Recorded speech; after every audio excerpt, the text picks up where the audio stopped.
Bonjour et bienvenue aux mots orphelins de ce matin. Nous avons ouvert la page des conciles.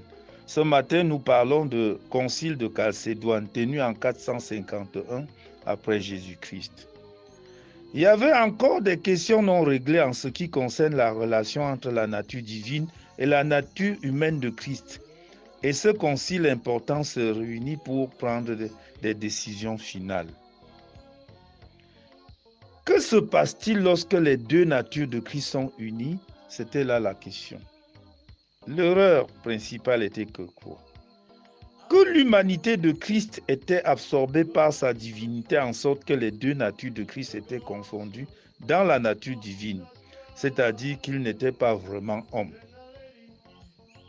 L'hérétique, c'était qui à l'époque? Eutychès, moine de Constantinople entre 378 et 451.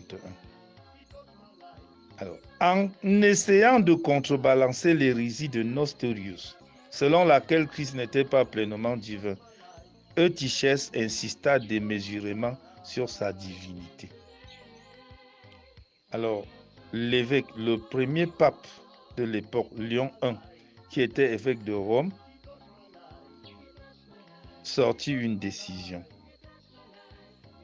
Et alors, on a parlé du concile qui s'en tint à l'union hypostatique, l'union des deux natures de Christ. Christ était pleinement Dieu, il était pleinement homme. Sa nature divine et sa nature humaine étant inséparablement unies, mais sans confusion, sans transformation, sans division, sans séparation, en une personne pour toujours. On déclara que les natures humaines et divines de Christ étaient unies en une personne. L'affirmation de Chalcédoine a été la déclaration orthodoxe du christianisme depuis ce moment. Merci.